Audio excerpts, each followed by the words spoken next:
आप सभी का स्वागत है चंद्रशेखर मैथ्स क्लासेस में। आज हम आप लोग के सामने कक्षा 10वीं गणित 2023 सेट सी प्रश्न पत्र को लेकर आए हैं। इसका सही गलत खाली स्थान को हल करेंगे। आइए,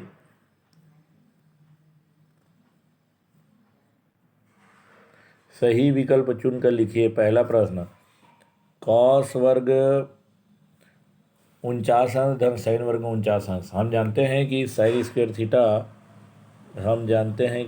square theta plus cos square theta equal to 1 होता है। तो हमारा इसमें ये से जो पहला दिया है 1, दूसरा दिया है ऋण 1, तीसरा दिया है 2, चौथा दिया है ऋण 2। तो पहला जो होगा वो हमारा पहला जो उत्तर है वो हमारा सही उत्तर है 1। फिर दूसरा देखिए, बिंदु ऋण 5 ऋण 2 निर्देशांक समतल के चतुर्थांश में होगा। प्रथम चतुर्थांश, तृतीय चतुर्थांश, द्वितीय चतुर्थांश, चतुर्थ चतुर्थांश। जो ऋण होता है वो किस में होता है? पहला वाला आपका धन होता है, दूसरा वाला ऋण धन होता है, तीसरा वाला ऋण होता है, चौथा वाला धन और ऋण हो जाता है। तो इसमें ऋण 5 ऋण 2 है, तो हमारा ये तृतीय चतुर्थांश में होगा। कौन से चतुर्थांश में होगा? तृतीय चतुर्थांश में। फिर उसके बाद देखिए आप 5 और 20 का मध्यानुपाती क्या होगा? तो हम मानते हैं 5 अनुपात मध्य में x और ये 20, तो हमारा हो जाएगा 5 अनुपात x समानुपात x अनुपात 20। तो यहाँ हो जाएगा 5/x बराबर x बटे 20। ये हो जाएगा 5/x बराबर x बटे 20। अब तिर्यक गुणा करेंगे, x गुणा x बराबर 5 गुणित 20, तो ये हो जाएगा x गुणित x बराबर 5 गुणित 20। तो यहाँ हमारा आ जाएगा x वर्ग बराबर हो जाएगा हमारा 20 पंचे 100। जब x बराबर लिखेंगे, x वर्ग बराबर 100 आ गया, x बराबर हम लिखेंगे वर्गमूल 100। तो वर्गमूल 100 को हम लिख सकते हैं 10 गुणित 10।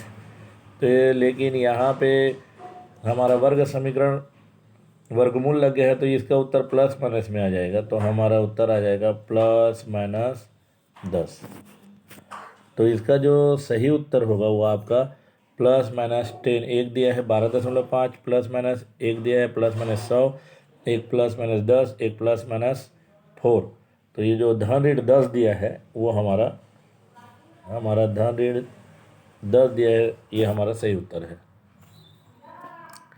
द्विघात समीकरण का विविध कर 0 है, एक मूल 5 है, तो दूसरा मूल होगा हमारा जो दूसरा मूल होगा वो एक दिया है ऋण 6, एक दिया है ऋण 5, एक दिया है 6, एक दिया है 5। तो इसका सही उत्तर जो होगा वो चौथा का द 5 होगा।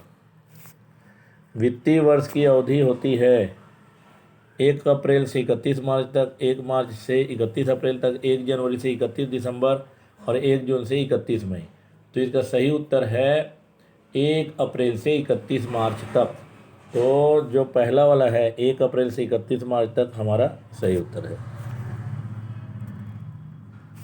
फिर इसके बाद देखिए, यदि घन के विकर्ण की लंबाई 12 वर्गमूल 3 है, तो घन की भुजा हो जाएगी 13 सेंटीमीटर। 13 सेंटीमीटर।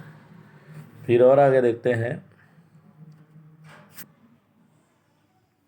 एक विषम और एक सम संख्या का योग सदैव होता है। एक विषम संख्या हम ले लेते हैं 7 और एक सम संख्या ले लेते हैं 8। 7 और 8 को जोड़ेंगे तो कितना आएगा? 15। एक हम विषम संख्या ले लेते हैं 5, एक सम संख्या ले लेते हैं 6।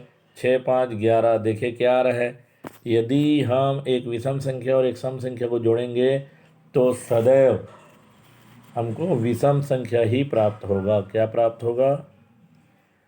विषम संख्या।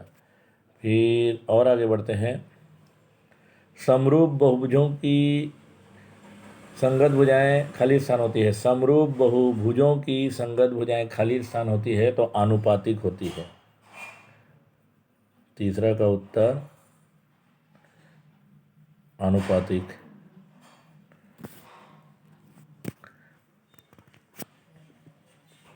वृत्त के बाएं बिंदु से वृत्त पर खाली स्थान स्पर्श रेखाएं खींची जा सकती हैं। 2 स्पर्श रेखाएं खींची जा सकती हैं।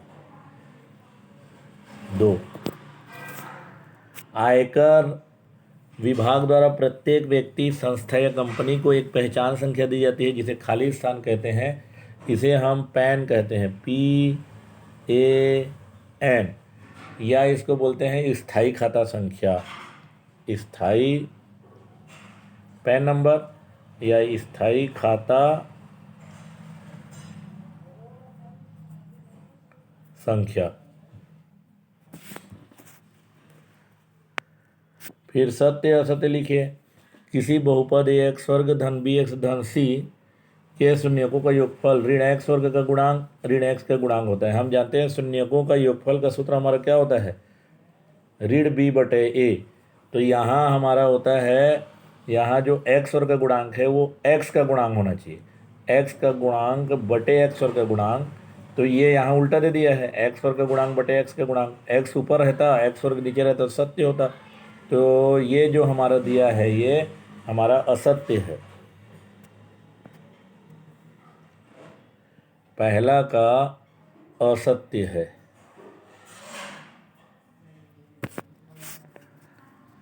दूसरा, दी गई समांतर श्रेणी 3/2 1/2 ऋण 1/2 ऋण 3/2 में सर्वांतर ऋण 1 है। तो यहाँ देखिए A का मान हमारा 3/2,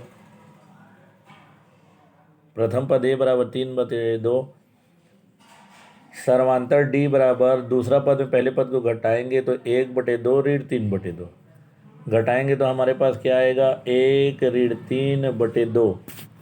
तो ये आ जाएगा ऋण 2/2, यानी काटेंगे तो ऋण 1 आ जाएगा। तो यहाँ सर्वांतर ऋण 1 आ रहा है, तो हमारा ये क्या है, सत्य है।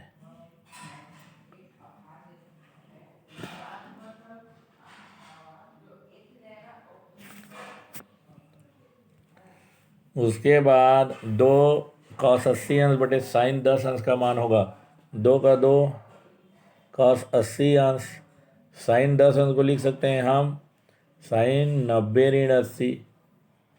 तो ये क्या बन जाएगा, हमारा बन जाएगा 2 cos 80, ये भी बन जाएगा cos 80 अंश, ये दोनों कट जाएगा तो हमारे पास क्या बचा, 2 बचा। तो जो इसमें हमको पूछ रहे हैं 2 cos 80 अंश बटे साइन 10 अंश का मान 2 होगा, ये हमारा सत्य है। किसी वृत्त की समान जीवाएं उसके केंद्र से असमान दूरी पर होती हैं, ये हमारा चौथा जो है असत्य है।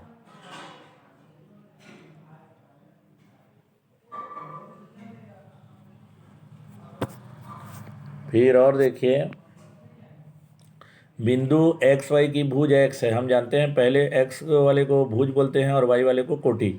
पहला निर्देशांक भुज का होता है x अक्ष का, दूसरा y अक्ष का। x अक्ष को भुज बोलते हैं, y अक्ष को हम कोटि बोलते हैं। तो यहाँ x y की भुज x है, तो ये हमारा जो है वो जो 5वां नंबर है वो हमारा सत्य है। इस प्रकार सत्य असत्य समाप्त हो गया। हमारा वीडियो कैसे लगा जरूर बताइएगा, और हमारे वीडियो को देखने के लिए आप सभी का बहुत बहुत धन्यवाद।